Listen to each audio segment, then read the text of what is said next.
Afternoon everyone. तो हम इस क्लास में रीजनिंग स्टार्ट करने वाले हैं। तो व्यापम सब इंजीनियर जो 2020 आपका एग्जाम होने वाला है, इसमें जो रीजनिंग का आपका वेटेज होता है सब्जेक्ट का, वो 14 to 15 मार्क्स का हो। क्लियर? तो 14 to 15 मार्क्स आपके किसके होंगे? रीजनिंग के होंगे। अब इसमें आपको क्या क्या कवर अप करना है जिससे आप एक्यूरेटली ये 14 to 50 मार्क्स कवर अप कर सकें। तो सबसे पहले हम इस क्लास में क्या करेंगे? सिलेबस को डिस्कस करेंगे कि आपको रीजनिंग में व्यापम एग्जाम के अकॉर्डिंग क्या क्या टॉपिक्स को पढ़ना है। क्लियर? तो यहाँ पे जो आपका रीजनिंग है, इसको हमने क्या किया? 4 सेक्शन में डिवाइड किया हुआ है। सबसे पहला जो आपका सेक्शन यहाँ पे होता है वो होता है वर्बल रीजनिंग। सेकेंड सेक्शन यहाँ पे आपका क्या आएगा? Logical reasoning. थर्ड आपका जो आता है वो आएगा मैथमेटिकल रीजनिंग। और फोर्थ जो आपका है वो है आपका नॉन वर्बल रीजनिंग। क्लियर? तो रीजनिंग में हमने ये 4 पार्ट क्या कर दिए हैं? डिवाइड कर दिए हैं। अब अगर व्यापम की बात करें तो व्यापम में नॉन वर्बल रीजनिंग आपसे नहीं पूछी जाती है। तो ये वाला सेक्शन आपको इस एग्जाम के लिए नहीं पढ़ना है। क्लियर? अब वर्बल में आते हैं कि वर्बल रीजनिंग होती क्या है। तो वर्बल रीजनिंग को हम बोलते हैं शाब्दिक तर्क शक्ति। शाब्दिक मतलब कि यहाँ पे वो टॉपिक्स को हम कवर अप करेंगे जिनमें शब्दों का या वर्डों का यूज किया जाता है क्वेश्चन को सॉल्व करने के लिए। क्लियर? तो पहला टॉपिक जो आपका यहाँ पे आएगा वर्बल रीजनिंग में वो आएगा कैलेंडर। क्लियर? पहला टॉपिक हम क्या कवर करने वाले हैं यहाँ पे? कैलेंडर। नेक्स्ट आपका टॉपिक जो रहेगा क्लॉक।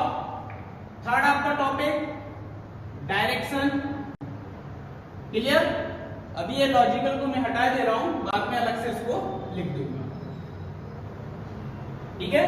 तो आपका पहला कैलेंडर हो गया, क्लॉक हो गया, डायरेक्शन हो गया। नेक्स्ट हम जो पढ़ेंगे यहाँ पे क्या पढ़ेंगे? Setting, arrangement. नेक्स्ट आपका टॉपिक यहाँ पे रहेगा ब्लड रिलेशन। ठीक है? नेक्स्ट आपका टॉपिक रहेगा यहाँ पे ऑर्डर एंड रैंकिंग। हिंदी में आप उसको क्रम व्यवस्था बोलते हो। क्लियर? नेक्स्ट आपका यहाँ पे टॉपिक रहेगा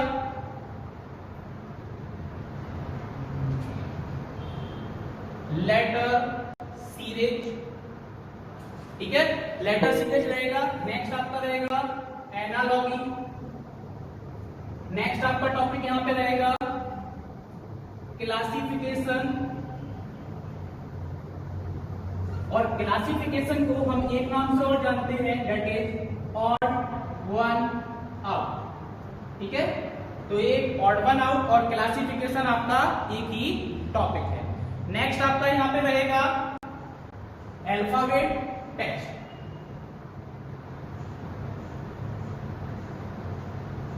ठीक है?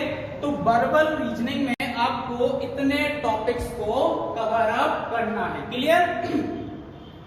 और मैथमेटिकल ऑपरेशन में पर्टिकुलर हम यहाँ पे जो पढ़ते हैं वो क्या पढ़ते हैं? बोर्डमास रूल। यहाँ पे बोर्डमास रूल को अप्लाई करके आपको सीरीज को क्या करना, क्वेश्चंस को क्या करना है? सॉल्व करना है।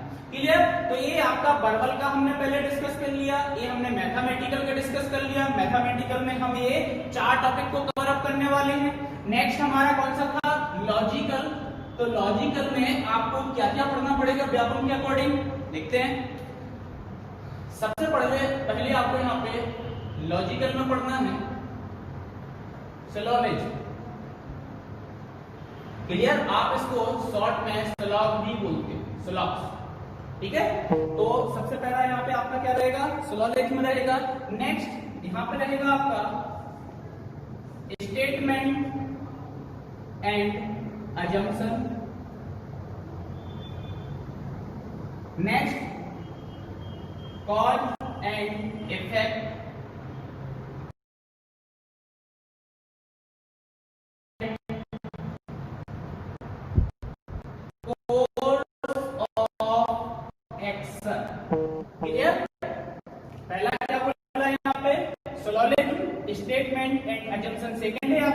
कॉज एंड इफेक्ट आपका थर्ड है, फोर्थ है आपका statement and course of action, और नेक्स्ट है आपका स्टेटमेंट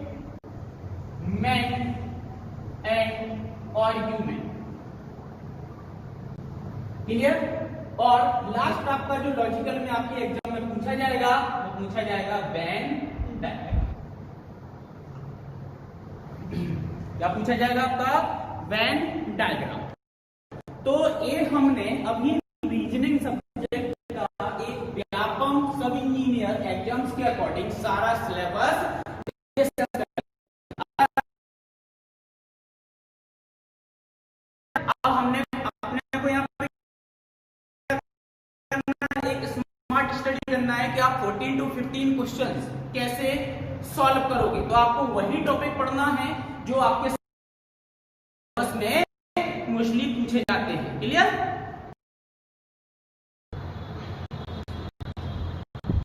थोड़ा सा नेट का इशू आया है, ठीक है, कोई नहीं, चलेगा, कंटिन्यू। जैसे कि राम मिलन जी ने कमेंट किया है कि लॉजिकल से लास्ट 3 ईयर में कुछ नहीं आया है। तो एक्चुअली होता क्या है कि आपका जो व्यापम सब इंजीनियर का एग्जाम है वो किसमें होता है? शिफ्ट्स में होता है। तो क्या होता है कि जो हमने अभी टॉपिक्स को डिस्कस किया है, तो शिफ्ट में जैसे फर्स्ट शिफ्ट में आपका एग्जाम हुआ वहां पे लॉजिकल से क्वेश्चन पूछ लिया, सेकंड शिफ्ट में आपका लॉजिकल की जगह दूसरे टॉपिक से क्वेश्चन आ गया। तो ऐसे टॉपिक्स वाइज उसमें वेरिएशन आते हैं। अब जो सिलेबस अपने को दिया है हम वो कंप्लीट सिलेबस यहाँ पे डिस्कस करेंगे, ठीक है। तो सबसे पहले यहाँ पर बात की थी मैंने कैलेंडर की कि आज जो हम टॉपिक स्टार्ट करने वाले हैं वो कैलेंडर टॉपिक को स्टार्ट करने वाले हैं। तो पहला क्वेश्चन आपसे मेरा ये है कि व्हाट इज कैलेंडर। आप कैलेंडर से समझते क्या हो? कैलेंडर कहलाता क्या है? हम बेसिक कॉन्सेप्ट से जाएंगे, डायरेक्टली क्वेश्चन को सॉल्व नहीं करेंगे कि मैंने आपको ट्रिक बता दी आपने डायरेक्टली क्वेश्चन को सॉल्व कर लिया। यहाँ पे बेसिकली थ्योरेटिकली क्वेश्चन भी आपसे डायरेक्टली पूछ लिया जाता है, ठीक है। तो बेसिक से जाएंगे, कैलेंडर आपका क्या कहलाता है? तो आप कमेंट के थ्रू बता सकते हो कि कैलेंडर आप क्या कहलाता है, आप क्या समझते हो कैलेंडर से। तो 1 मिनट का मैं आपको टाइम दे रहा हूं, आप कमेंट के थ्रू बता सकते हैं कैलेंडर कहलाता क्या है।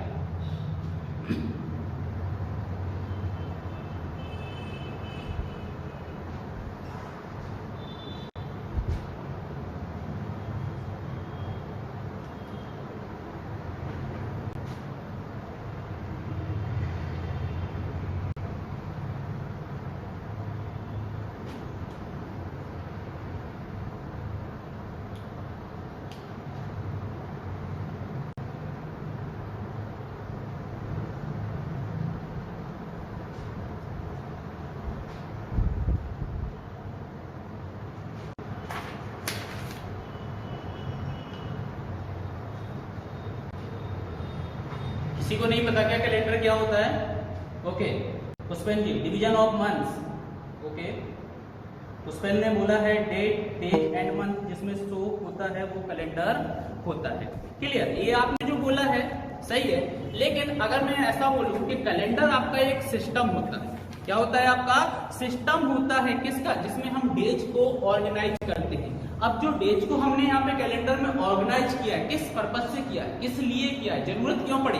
तो हम सोशल वर्क भी करते हैं, एडमिनिस्ट्रेटिव वर्क भी करते हैं, रिलीजियस हमारे बहुत सारे हैं, क्लियर, एंड कमर्शियल पर्पज भी हम बात करते हैं। तो इन सारी चीजों के लिए हमने क्या किया? एक सिस्टम बनाया जिसमें हमने डे को क्या किया? ऑर्गेनाइज किया, जिसको हमने क्या नाम दे दिया?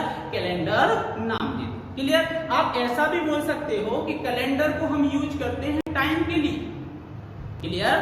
कैलेंडर को हम किसके लिए यूज कर रहे हैं? टाइम के लिए यूज कर रहे हैं। अब टाइम हम इस कैलेंडर में कैसे देखेंगे? तो in the form of days, week, month and year. Clear? तो कैलेंडर को आप टाइम के लिए भी यूज करते हो। टाइम हम इसमें जो देखते हैं वो कैसे देखते हैं? डेज के फॉर्म में, वीक के फॉर्म में, मंथ के फॉर्म में और ईयर के फॉर्म में। तो ये आपका क्या हो गया? कैलेंडर में हम इस बेसिस पर टाइम को देखेंगे। आप चाहो तो डेफिनेशन लिख सकते हो कैलेंडर की, मैं एक बार रिपीट कर रहा हूं, आप अपने नोट्स में लिख लेना। अ कैलेंडर इज अ सिस्टम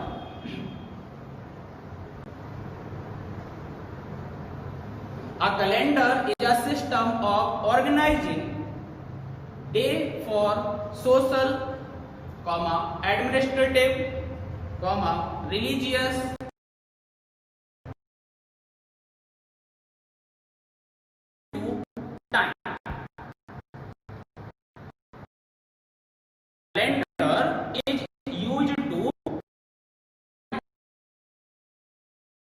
और एक और यहाँ पे आप पॉइंट जोड़ लेना, डेट। क्लियर? तो इस फॉर्म में आप यहाँ पे क्या करते हो, टाइम को देखते हो। अब समझते हैं यहाँ पे इंडिविजुअल इसको, अगर मैं इसकी बात करूं, यहाँ पे डेज की बात करूं, डेज क्या है? तो डेज यहाँ पे क्या होता है, that is the smallest unit of calendar.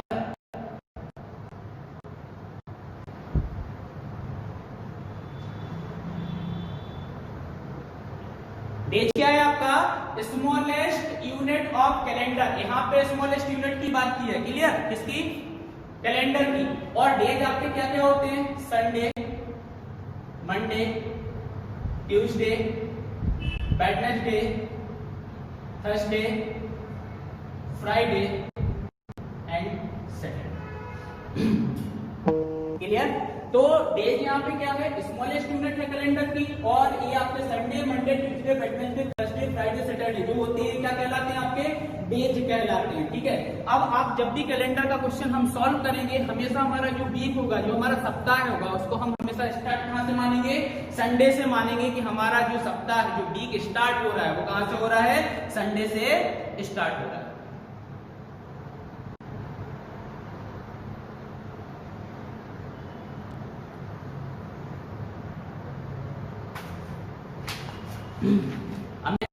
तो रिपीट कर दो सर, साउंड चला गया था। तो अमित जी कहां से साउंड चला गया था, किस टॉपिक से, मतलब कहां से आपका साउंड गया है? रिपीट करे दे रहा हूं, कमेंट के थ्रू आप बता सकते हैं कहां से साउंड गया है।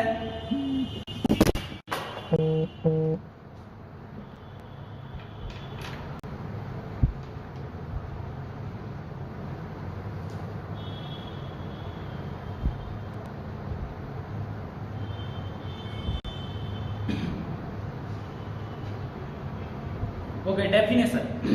तो कैलेंडर की डेफिनेशन में यहाँ पे रिपीट कर रहा हूं कि a calendar is a system of organising day for social, administrative,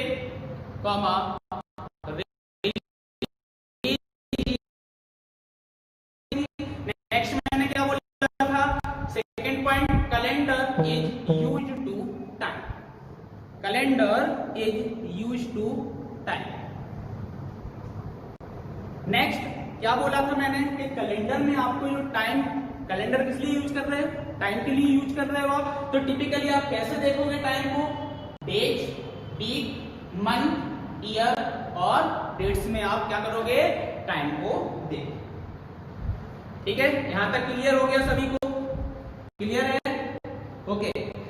तो नेक्स्ट यहां तक मैंने आपको बताया था कि डेज को हम स्टार्ट कर रहे हैं कि डेज से आप क्या समझते हो। तो मैंने आपको बोला कि कैलेंडर की जो सबसे स्मॉलेस्ट यूनिट आपकी होती है उसको हम क्या समझते हैं, डेज बोलते हैं। क्लियर? तो मैंने क्या बोला, स्मॉलेस्ट यूनिट ऑफ कैलेंडर, जिसको हमने क्या बोला है, डेज बोला है। और कैलेंडर में आपके डेज कौन कौन से होते हैं, Sunday, Monday, Tuesday, Wednesday, Thursday, Friday और सैटरडे।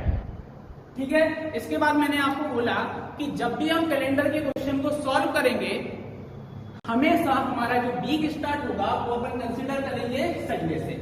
आप अलग अलग बुक्स को जैसे प्रिपेयर करोगे प्रैक्टिस के लिए, तो किसी बुक में आपको मंडे से स्टार्ट मिल सकता है, क्लियर? किसी में आपको संडे से मिल सकता है। लेकिन हम जब प्रैक्टिस करेंगे तो हम इसको कहां से मानेंगे, संडे से मानेंगे कि हमारा वीक जो स्टार्ट होता है वो संडे से होता है। क्लियर?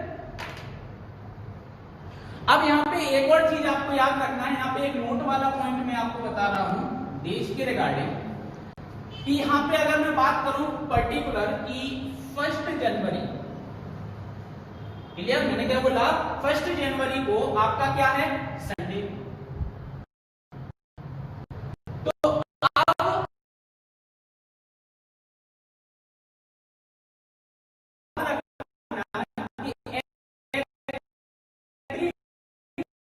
आपका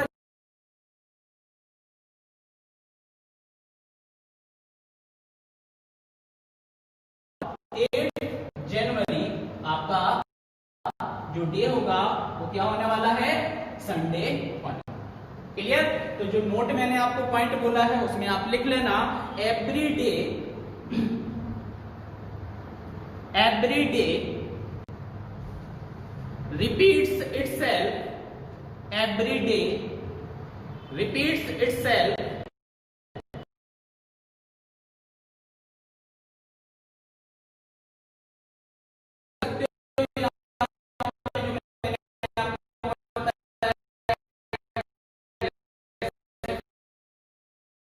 है अगेन संडे आए।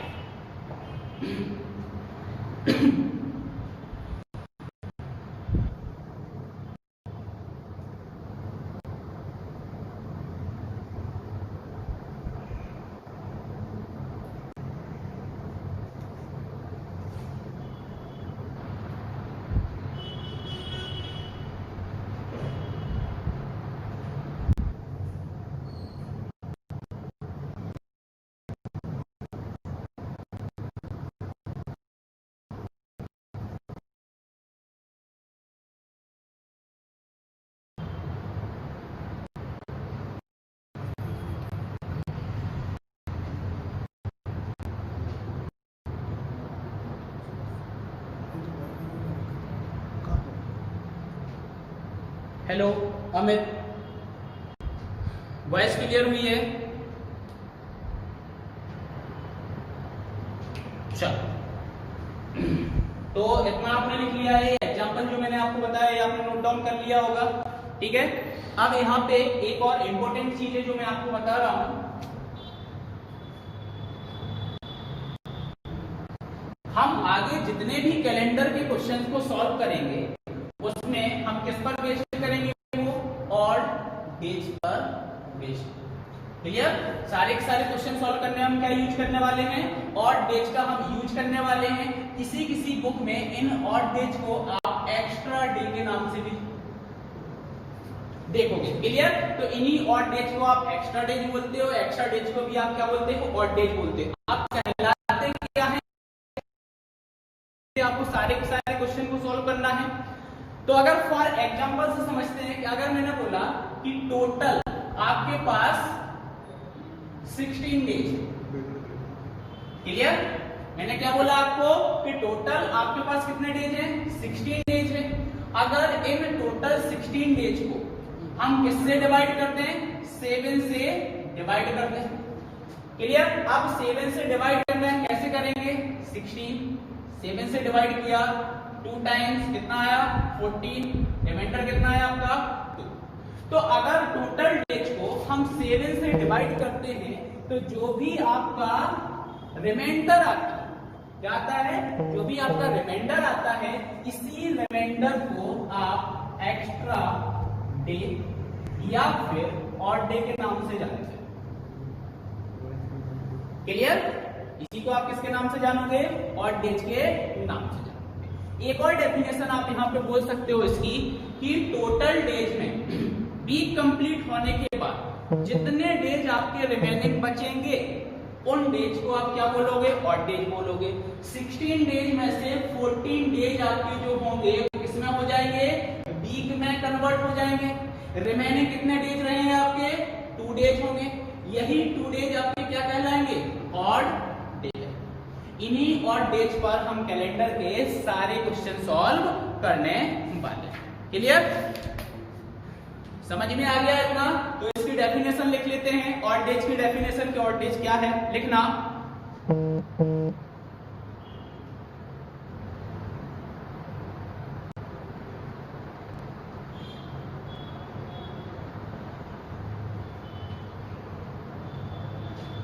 अगर कोई डेफिनेशन आपकी छूट जाती है तो आप जो आप देख रहे हो लाइव लेक्चर, ये बाद में आपको एज अ रिकॉर्डेड फॉर्म में मिल जाएगा, तो आप वहां से उस डेफिनेशन को फिर से नोट डाउन कर सकते हो अगर कोई सा भी पार्ट आपका मिस हो जाता है। क्लियर?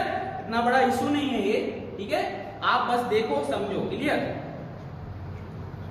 ओके, वॉइस भी अब क्लियर हो गई होगी आपकी, ठीक? चलो, तो डेफिनेशन है आपकी इसकी ऑड डेज की लिखना। The reminder obtained by dividing the remainder obtained by dividing the total number of day by total number of day dividing the total number of day by 7 is called odd days,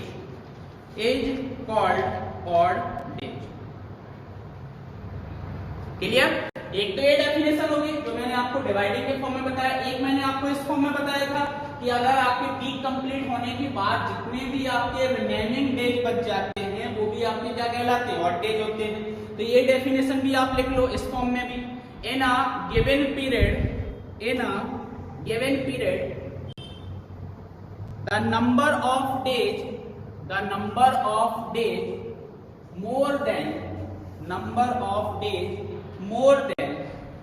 the complete weeks are called odd days, clear. तो ये आपकी definition है। For example आप इसको लिख लेना कि आपके पास कितना है 16 डेज और आपने इसको डिवाइड किया है 7 से, तो आपके पास क्या बचा, तो रिमाइंडर आया। तो इसी रिमाइंडर को हमने क्या बोला है, ऑड डेज बोला है। इसी पे आपका पूरा का पूरा कैलेंडर बेस्ड है, ठीक है। अगर ये आपको कॉन्सेप्ट अच्छे से समझ में आ गया तो कैलेंडर के क्वेश्चंस में इतना इशू आपको नहीं आएगा।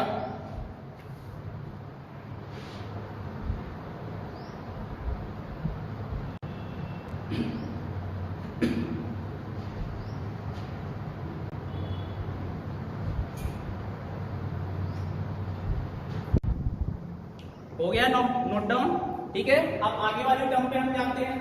डेज हमने समझ लिया है, डेज क्या कहलाता है आपका, और डेज क्या होता है। अब नेक्स्ट आपका क्या होता है यहाँ पे, वीक, क्लियर। वीक क्या होता है, अगर हम डेज का क्या करते हैं, ग्रुपिंग कर, डेज की क्या करते हैं, ग्रुपिंग करते हैं, तो वो आपका क्या कहलाता है, वीक कहलाता है। तो वीक में लिखना आप, week is grouping of days. Week क्या है आपका, grouping of days, means 1 week equal to 7 days, clear. Week क्या है आपका, ग्रुपिंग ऑफ डेज, और 1 वीक इक्वल टू आपका क्या होता है, 7 डेज होता है, क्लियर। अब यहाँ पे सिंपल सा क्वेश्चन है, what is week day, what is week day. Week day आपका क्या कहलाता है, आपसे कोई क्वेश्चन पूछे कि सप्ताह दिन, वीक डे क्या कहलाता है, तो कैसे आंसर दोगे आप। तो याद रखना, संडे को छोड़ के जितने भी आपके डे होते हैं वो सब क्या कहलाते हैं, वीक डे कहलाते हैं। क्या कहलाते हैं आपके, वीक डे कहलाते हैं, क्लियर। तो यहाँ पे लिख लेना एक नोट में, क्लियर। आप ऐसा नोट डालना अपने नोट्स में और लिखना वीक डे, और इसके आगे लिखना any day of the week. Week day क्या कहलाता है आपका, any day of the week except Sunday, Sunday के सिवाय वीक का कोई सा भी दिन आपका क्या कहलाएगा, वीक डे कहलाएगा, ठीक है।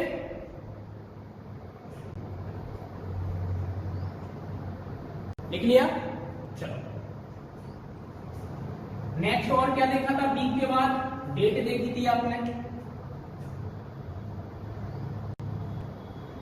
तो ये क्वेश्चन मैं आपसे पूछ रहा हूं, व्हाट इज डेट। आप डेट से क्या समझते हो, डेट से आप क्या समझते हो, डेट क्या कहलाती है, कमेंट के थ्रू जल्दी से आंसर दो, ठीक है। आपको टाइम दिया गया है 30 सेकंड, 30 सेकंड में आपको आंसर देना है, ठीक।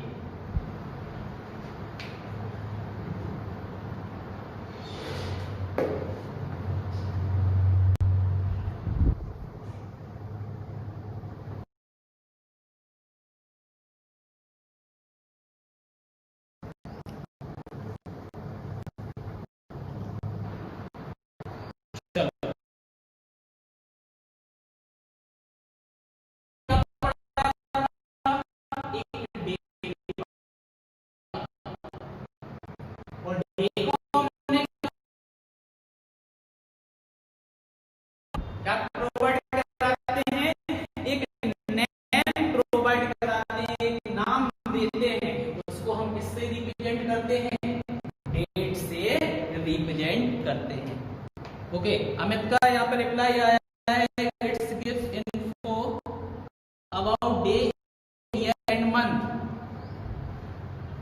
नेक्स्ट,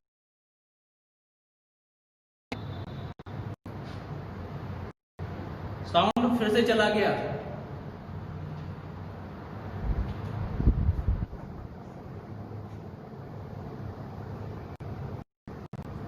तो अभी मैंने क्या बोला आपको कि हमने जो डे अभी पढ़ा है, उस डे को हम जो नेम प्रोवाइड कराते हैं, नाम जो देते हैं, उसको हम क्या बोलते हैं, डेट बोलते हैं। ये डेफिनेशन आपको याद रखना है, ऐसा नहीं बताना है, इतना ज्यादा डिटेल्स में नहीं जाना है कि इसमें आपको डे की इंफॉर्मेशन मिलती है, ईयर की इंफॉर्मेशन मिलती है और मंथ की इंफॉर्मेशन मिलती है। क्लियर? आपको सिंपल सा क्या बोलना है, the name given to each day is called as a date.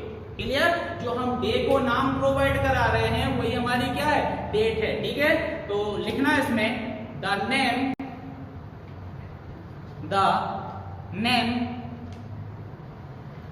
Given to each day is called as a date, is called as a date।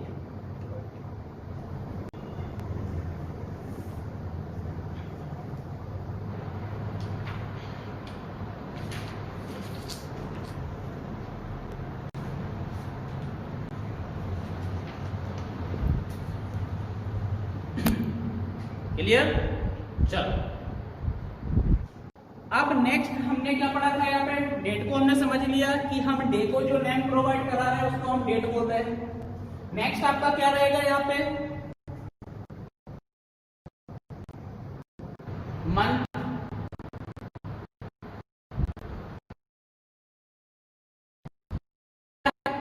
तो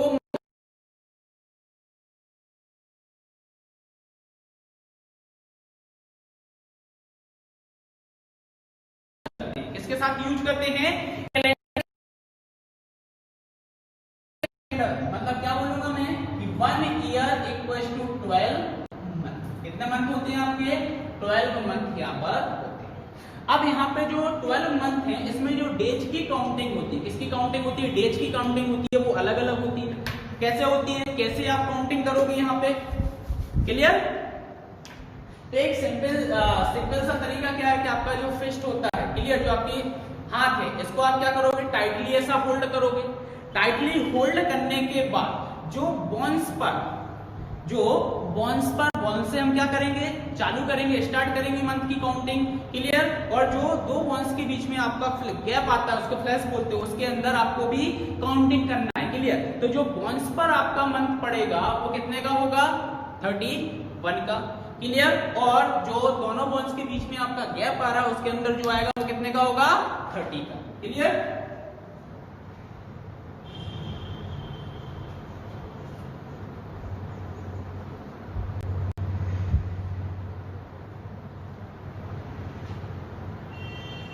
क्लियर? आप अपनी फिस्ट को जैसे ही क्या करोगे, टाइटली होल्ड करोगे, ऐसे बंद करोगे टाइटली, तो आपको इस टाइप का दिखेगा। ये आपका क्या है, बोन्स है।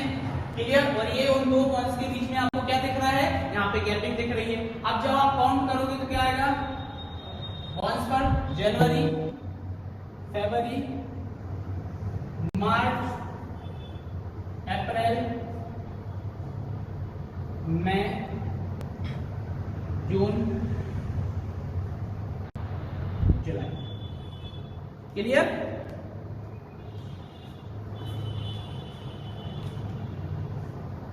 और फिर आप क्या करोगे, फिर से आपका रिपीटेशन में चला जाएगा। तो क्लियर? ये एक एग्जांपल में आपको बता रहा हूं। क्लियर? तो जैसे ही जो आपके बोन्स के ऊपर आ रहे हैं आपके क्या हो जाएंगे, 31 के हो जाएंगे। और जो इन दो बोन्स के बीच में आपके मंथ आए हैं वो आपके क्या हो जाएंगे, 30 के। यहाँ पे एक्सप्रेशनल केस है आपका, क्या है, कौन सा, फरवरी।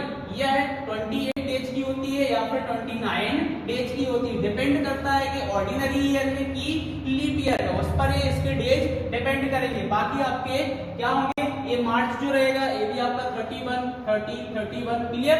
तो इस टाइप से आपको एक मेमोरी में याद रखना है कि आपका कौन सा मंथ 31 डेज का होता है और कौन सा मंथ मंथ आपका 30 डेज का होता है। क्लियर? इसके बेसिस पर आप डायरेक्टली क्या करोगे, ऑड डेज को काउंट कर सकते हो। ठीक है, तो आप डायरेक्टली यहाँ पे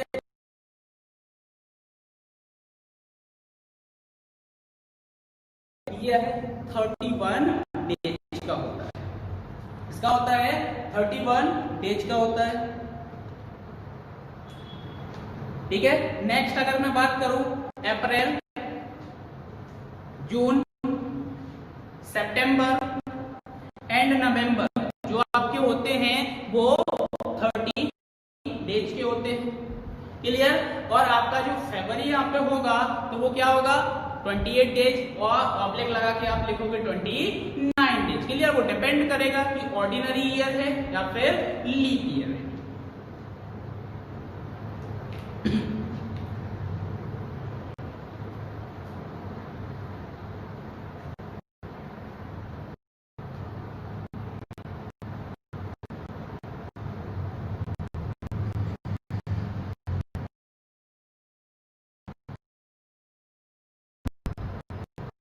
इशू अभी क्लियर नहीं हुआ क्या? अभी क्लियर हो गया था, फिर से मिस हुआ?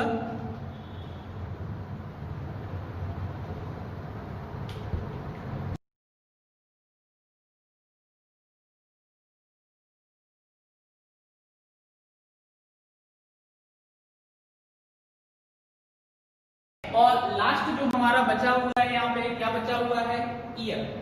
क्लियर? अब यहाँ पे सिंपल सा है, व्हाट इज ईयर, ईयर क्या कहलाता है। क्लियर? हिंदी में आप इसको क्या बोलते हो, वर्ष। तो कोई आंसर देना चाहता है क्या, ईयर क्या कहलाता है, आप क्या समझते हो ईयर से? फिर से वही 30 सेकंड का आपको मैं टाइम दे रहा हूं, आप कमेंट के थ्रू बता सकते हो ईयर से आप क्या समझते हैं।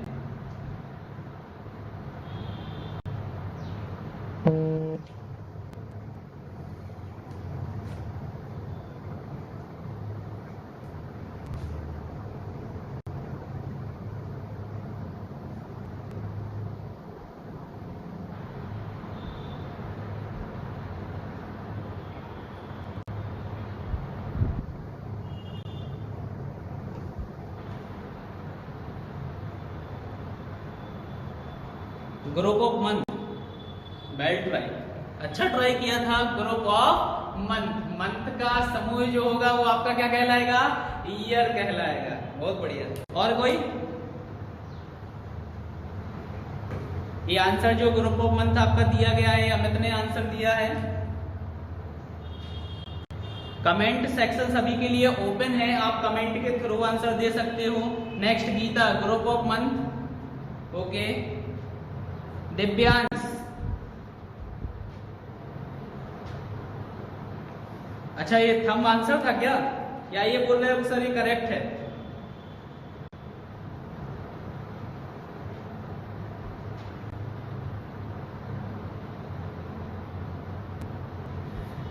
अच्छा, ईयर से आप सिर्फ यही समझ पा रहे हो क्या, ग्रुप ऑफ मंथ? जैसा कि मैंने आपको बोल दिया था वीक क्या होता है, ग्रुप ऑफ डेज। तो आपने क्या ग्रुप ऑफ डेज को रिलेट करके क्या बोल दिया, ग्रुप ऑफ मंथ। अच्छा है, आप बोल सकते हो उसको ऐसा, लेकिन मैं चाह रहा हूं कि एक आप ईयर्स की एक एक्चुअल डेफिनेशन यहाँ पे प्रोवाइड करो। तो आपने देखा होगा कि ईयर को हम डिसाइड कैसे करते हैं। अब जैसे अगर मैं बोल रहा हूं कि आपकी जो ईयर है, जनरली एक और चीज समझ लो आप यहाँ पे, डेफिनेशन समझते हैं। कैलेंडर में अगर मैं ईयर की बात करूं तो ईयर को हमने दो कैटेगरी में यहाँ पे डिवाइड किया। पहली आपकी जो यहाँ पे ईयर होती है डेट इज ऑर्डिनरी ईयर, ठीक है। और नेक्स्ट आपकी सेकंड जो आपकी यहाँ पे होती है leap year. Clear? Ordinary year और आता है कि ईयर कहलाता क्या है, और ईयर को मैंने कैसे डिसाइड किया कि ऑर्डिनरी ईयर है और ये लीप ईयर। ठीक है, तो आपने जनरली एक सुना होगा कि आपकी जो पृथ्वी होती है क्या होती है, पृथ्वी होती है, अर्थ जो होती है वो क्या करती है, सन के अराउंड घूमती है। तो उसने एक अपना रेवोल्यूशन क्या किया, कंप्लीट किया, एक राउंड अपना कंप्लीट किया। तो उस एक राउंड को कंप्लीट करने में कितना अमाउंट ऑफ टाइम उसने लिया है, वो आपका क्या कहलाता है, ईयर को रिप्रेजेंट करता है। अगर मैं यहाँ पे बोलूं कि आपकी जो अर्थ है वो क्या कर रही है, अर्थ कंप्लीट 1 राउंड अराउंड अ सन, अर्थ कंप्लीट 1 राउंड अराउंड अ सन। क्लियर? अगर आपकी अर्थ एक राउंड कंप्लीट करती है सन के अराउंड में, तो उसको कितना टाइम लगता है, 365 days, 5 hours, 48 minute and 46 second. Clear?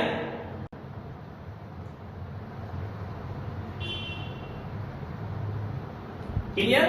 तो अर्थ सन के अराउंड एक अपना राउंड कंप्लीट करने में 365 दिन, 5 घंटे 48 मिनट और 46 सेकेंड का समय यहाँ पे लेती है। यही जो आपका अमाउंट ऑफ टाइम है, यही क्या करता है, ईयर को रिप्रेजेंट करता है। क्या करता है, ईयर को रिप्रेजेंट करता है। इसलिए हम क्या बोलते हैं कि जो हमारा ऑर्डिनरी ईयर होता है, हिंदी में आप इसको क्या बोलते हो, साधारण वर्ष। क्लियर? तो एक ऑर्डिनरी ईयर, एक साधारण वर्ष में आपके 365 दिन होते हैं। कितने होते हैं, 365 दिन होते हैं। ठीक है? और अब लीप ईयर की बात करें, इसको आप हिंदी में लीप वर्ष भी बोलते हो। लीप ईयर की बात, एक और चीज से आप याद रखते हो, ऑर्डिनरी ईयर मतलब आपका जो फरवरी मंथ आपका जो होगा वो 28 डेज का होगा। और अगर लीप वर्ष की बात करें तो जो फरवरी मंथ आपका होगा वो 29 डेज का होगा। क्लियर? तो यहाँ पे एक दिन आपका क्या हो रहा है, 1 डे एक्स्ट्रा यहाँ पे हो रहा है। क्लियर? तो एक साधारण वर्ष में हमने सिर्फ क्या बोला कि हमारी जो अर्थ है वो सन के अराउंड आपका जो एक राउंड कंप्लीट कर रही है, वो सिर्फ कितने में कर रही है, 365 दिन में कर रही है। हमने ये 5 घंटे 48 मिनट 46 सेकंड का जो समय है मिलके 4 साल में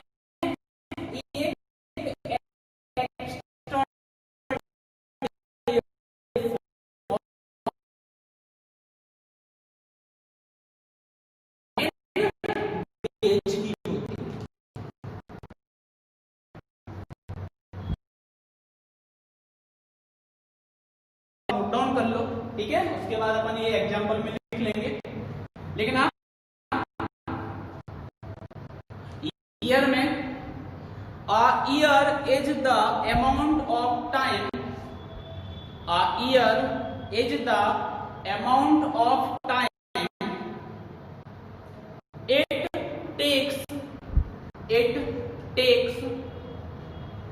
the earth to make one revolution around the sun.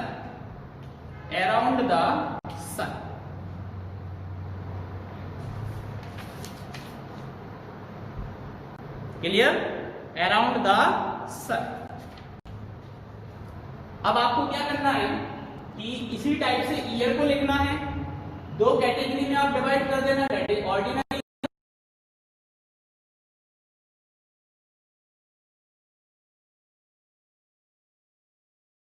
मैं आपको लिखाता हूं ये वाली चीजें। ठीक है? और नोट में आप ये जो हमने डेफिनेशन लिखी उसके नीचे आप लिख सकते हो अमाउंट ऑफ टाइम आप कैसे डिसाइड कर रहे हो। तो अर्थ कंप्लीट 1 राउंड अराउंड द सन कितना टाइम ले रही है, 365 डेज, 5 आवर्स, 48 मिनट 46 सेकंड। ये आपका टाइम है। आप क्या कर लो, नोट डाउन कर लो। क्लियर?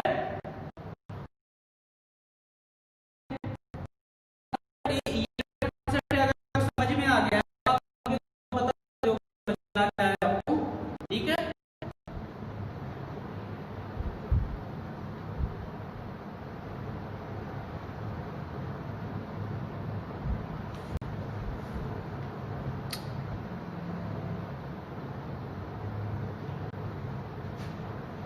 मैंने तुम्हें इसका आंसर दिया था कि time taken by earth to complete one revolution, correct है आपका आंसर।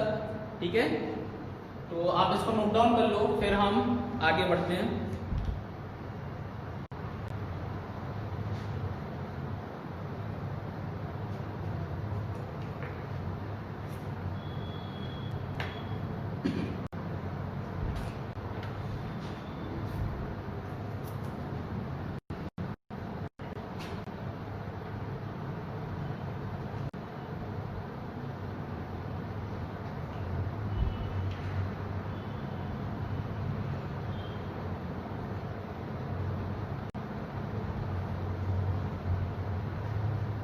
चलो ये अभी मैं फिर से आपको लिखा रहा हूं, ठीक है, 365 डेज और 366 डेज वाला।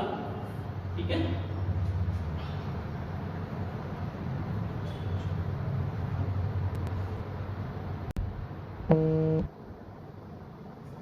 तो यहाँ पे मैंने क्या बोला आपको, ईयर एक आपका क्या होता है, ऑर्डिनरी, और एक आपका क्या होता है, लीप होता है। क्लियर?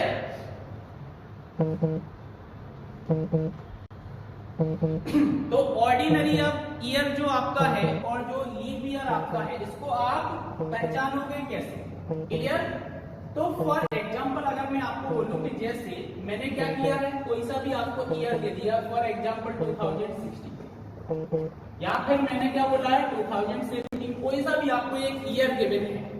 क्लियर? ये दो एग्जांपल मैंने आपको यहाँ पे लिए हैं कि 2017 एंड 2016, और अब आपसे पूछा जाए कि इसमें कौन सा ईयर ऑर्डिनरी ईयर है, कौन सा ईयर लीप ईयर है। तो यहाँ पे कॉन्सेप्ट क्या बोलता है कि जो आपको ईयर आपको पता करना है कि लीप ईयर है कि ऑर्डिनरी है, तो जो आपको ईयर दिया गया है इसको हम क्या करेंगे, 4 से डिवाइड करेंगे। क्या करेंगे? 4 से डिवाइड करेंगे। अगर वो ईयर 4 से क्या हो जाता है, कंप्लीटली डिविजुअल हो जाता है। क्लियर? अगर इन दोनों में से कोई सा भी ईयर क्या हो जाता है, 4 से कंप्लीटली डिविजुअल हो जाता है, तो वो आपका क्या कहलाता है, लीप ईयर कहलाता है। और कंप्लीटली डिविजुअल नहीं होता है। कंप्लीटली डिविजुअल का मतलब है आपका रिमाइंडर 0 होना चाहिए। अगर रिमाइंडर 0 नहीं होता है, क्लियर, तो वो आपका क्या कहलाएगा, ऑर्डिनरी ईयर कहलाएगा, साधारण वर्ष कहलाएगा। ठीक है? अब यहाँ पे एक और चीज है, 4 से डिवाइड करना है, मतलब अब आपको पूरे के पूरे इस ईयर को डिवाइड नहीं करना है। 4 का डिविजिबिलिटी रूल क्या बोलता है कि आपकी जो संख्या है, जो आपका नंबर है, जैसे फॉर एग्जांपल मैंने क्या बोला आपका 2017 मैंने आपको बोला था। क्लियर? तो डिविजिबिलिटी रूल क्या बोलता है आपका कि अगर जो संख्या, जैसे बड़ी वाला पूरा ईयर है, तो इसका इकाई अंक और दहाई अंक, क्लियर, क्या है, 7 और 1, 17। क्लियर? या फिर ऐसा समझ लो कि किसी भी ईयर के जो लास्ट के 2 आपके डिजिट हैं, इनसे मिलकर जो आपकी संख्या बनी है, अगर यह 4 से पूर्णतः विभाजित है, तो वो पूरा का पूरा आपका ईयर क्या होगा, 4 से कंप्लीटली डिविजिबल होगा, अदरवाइज नहीं होगा। अगर ये 2 अंकों की संख्या डिवाइड नहीं हुई कंप्लीटली, तो पूरा ईयर भी आपका कंप्लीटली डिविजिबल नहीं होगा। क्लियर? तो ये आपके 4 का क्या हो गया, डिविजिबिलिटी रूल हो गया। ठीक है?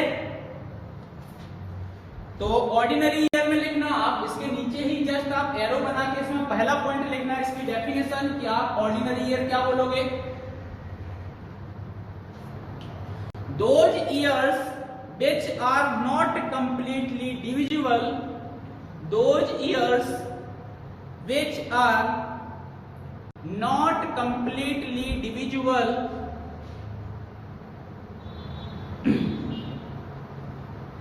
are not completely divisible by 4, उसको आप क्या बोलोगे, ऑर्डिनरी ईयर।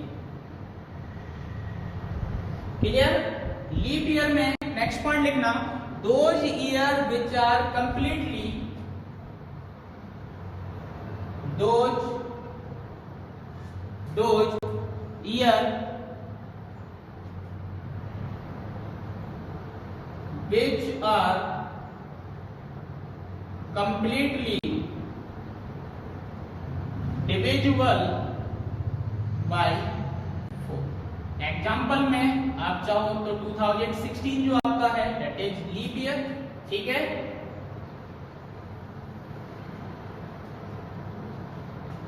क्लियर? इसकी भी डेफिनेशन लिख देता हूं।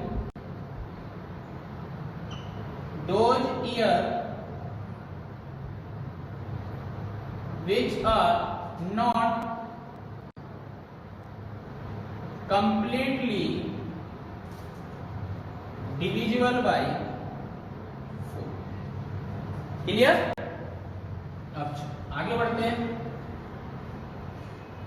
अब नेक्स्ट पॉइंट आपको यहाँ पे क्या लिखना है कि एक ऑर्डिनरी ईयर की मैं बात करूं तो एक साधारण वर्ष में आपके 365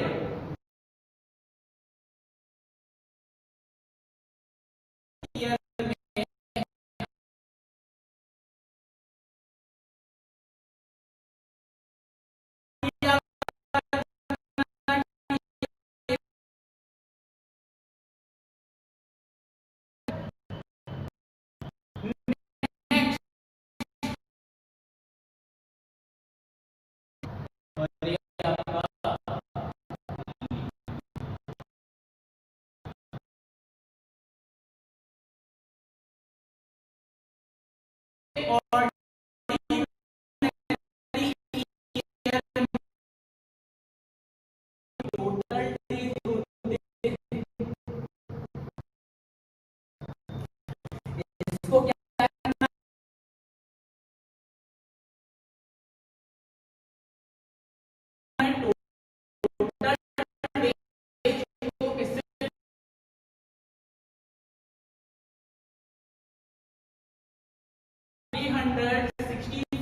जो आपके टोटल डेज है इसको 7 से डिवाइड किया, कितने टाइम्स? 5 टाइम्स 35, 1 15, 2 टाइम्स 14, रिमाइंडर आपका कितना है 1।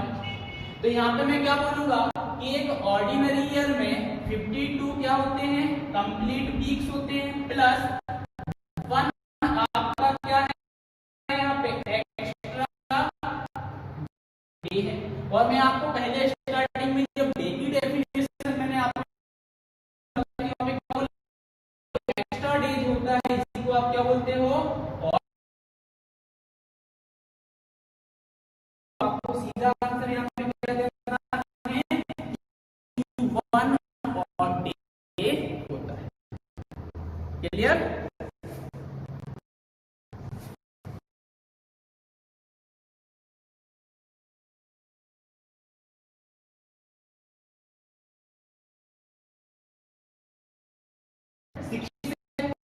इसको मैं क्या करूं? 5 टाइम्स 35, 16, 2 वीक्स आपके होते हैं और 2 आपके यहाँ पे क्या रहेंगे? Extra day. क्लियर? तो आप डायरेक्टली ये याद रखोगे कि एक लीप वर्ष में कितना एक्स्ट्रा डे होता है? 2 एक्स्ट्रा डे होता है। या फिर आप ऐसा भी बोलोगे कि एक लीप वर्ष में 2 और डेज होते हैं। क्या? 2 और डेज होते हैं।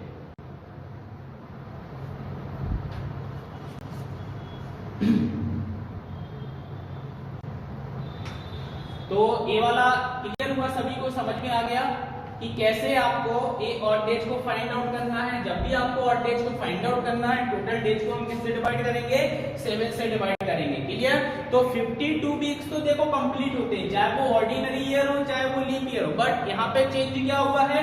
और डेज का चेंज हुआ है। क्लियर? अब वो एक और डेज बड़ा क्यों था? मैं आपको पहले ही बता चुका हूँ कि अर्थ का जो रिवॉल्यूशन हुआ अराउंड द सन, क्लियर, उसमें जो 5 आवर्स 48 मिनट्स और 46 सेकंड आपका जो टाइम था वो कंसीडर नहीं हुआ था। उसको कंसीडर किया गया तो आपका एक 4 साल में दिन बन गया और वो आपका लीप वर्ष में क्या हो गया? ऐड हो गया। तो कितना हो गया? 366 डेज आपके यहाँ पे हो गए। क्लियर?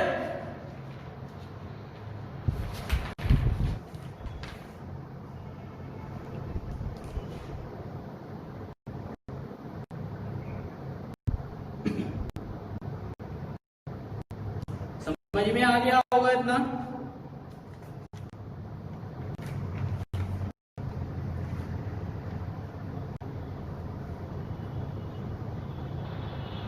तो अब यहाँ पे कुछ इंपॉर्टेंट कॉन्सेप्ट है, ठीक है? समझते हैं इंपॉर्टेंट कॉन्सेप्ट आपका क्या है। यहाँ पे ऑड डेज हमने समझ लिया है, ठीक है?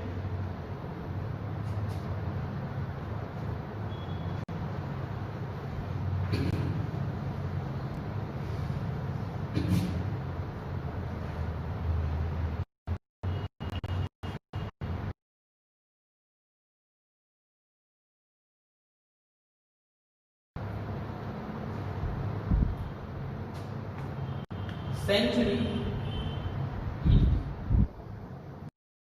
क्लियर? सेंचुरी ईयर मतलब क्या? सेंचुरी मतलब हम क्या समझते हैं? 100 ईयर कंप्लीट हो जाना, क्लियर? तो अब अगर मेरा एक सिंपल सा क्वेश्चन है, सेंचुरी ईयर समझ गए हैं। अब सेंचुरी ईयर एक आपकी ऑर्डिनरी ईयर भी होती है और एक लीप सेंचुरी ईयर भी होती है। ये कॉन्सेप्ट हम अभी आगे समझेंगे, ठीक है? अब मैं सिंपल सा क्वेश्चन आपको बोल रहा हूँ कि अगर मैं बोलूँ आपके पास कितने हैं? 100 ईयर्स, टोटल कितने हैं? 100 आपके पास ईयर्स हैं, 100 वर्ष हैं आपके पास। तो इस 100 वर्ष में कितने साधारण वर्ष होंगे और कितने लीप वर्ष होंगे, ये आपको फाइंड आउट करना है और कमेंट के थ्रू अभी आपको आंसर देना है, ठीक है? जल्दी से बताओ, 30 सेकंड का आपके पास टाइम है।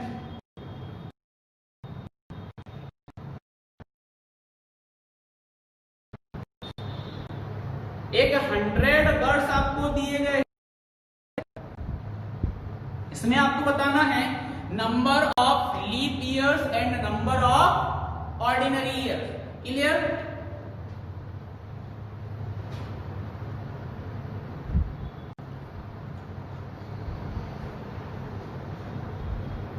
तो अब क्या करोगे, आप कैसे सॉल्व करोगे? आपको पता है कि आपका जो लीप वर्ष होता है वो हर 4 साल में एक बार आता है। क्या आता है? हर 4 साल में एक बार आता है। तो इस 100 को हम किससे डिवाइड कर देंगे? 4 से डिवाइड कर देंगे। कितने टाइम्स आपका डिवाइड यहाँ पे हो रहा है? 25 टाइम्स आपका डिवाइड, क्लियर? कितना हो रहा है? 25 टाइम्स डिवाइड, क्लियर? मतलब आपके 100 वर्षों में क्या होंगे? 25 लीप ईयर्स होंगे, क्लियर? लेकिन याद रखना, यही गलती हम एग्जाम में करके आते हैं कि हम मानते हैं कि हर 4 साल में एक आपका आना है। क्या आना है?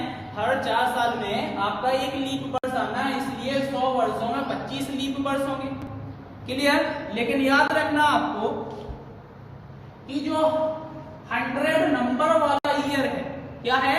100 नंबर वाला जो आपका ईयर है वो लीप ईयर नहीं होगा। क्यों? क्योंकि एक स्टार्टिंग है फर्स्ट और एक 100 नंबर है। या तो स्टार्टिंग वाला लीप होगा या फिर लास्ट वाला लीप होगा। मतलब यहाँ पे आपको सीधा याद रखना है कि एक 100 ईयर में क्या होता है आपका?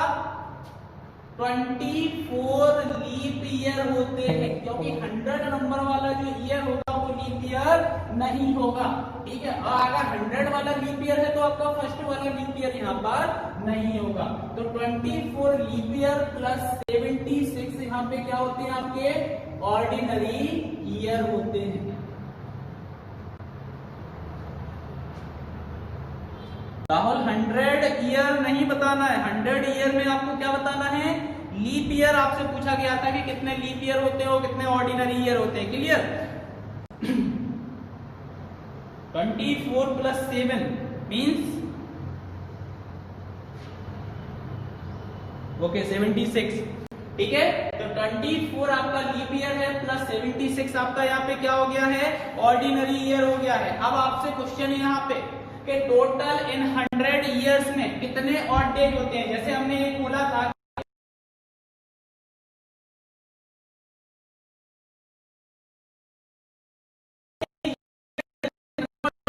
ये आपका क्वेश्चन है, आपको आपको यहाँ पे ऑड डेज को फाइंड आउट करना है। तो एक लीप ईयर में कितने होते हैं, 2 ऑड डेज होते हैं, और एक ऑर्डिनरी ईयर में आपका कितना होता है, 1 ऑड डे होता है। मतलब कि 24 लीप ईयर में 24 इंटू 2 कितने ऑड डेज होंगे, और 76 ऑर्डिनरी ईयर में 76 इंटू 1 कितने ऑड डेज होंगे। क्लियर? तो 24 इंटू 2 कितना होगा आपका 48 प्लस 7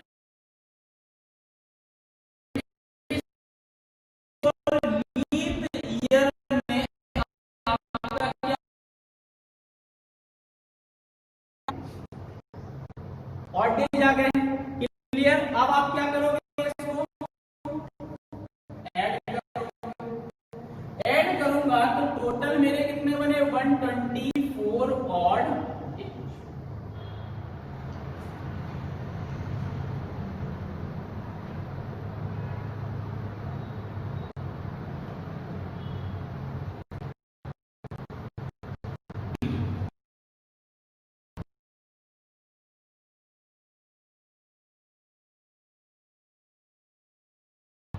124 ऑड डेज यहाँ पे आ गए हैं। अब एक चीज है कि 124 ऑड डेज जो आपके हैं वो क्या होंगे, वीक्स में बन रहे हैं, वीक्स को ही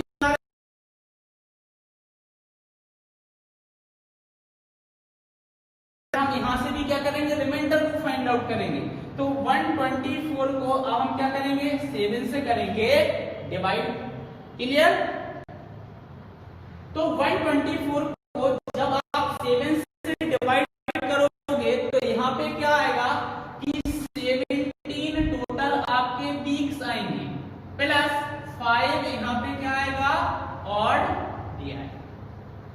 क्या आएगा, 5 यहाँ पे ऑड डे।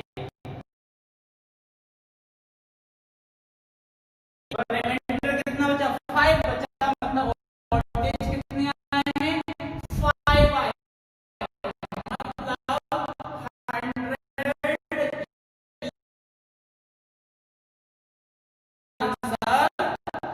हो गया है।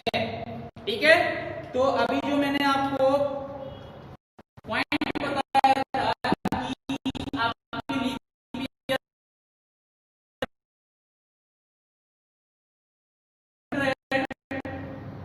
Year is not a leap year, 100 year is not a leap year, leap year, so only 24, so only 24 years, so only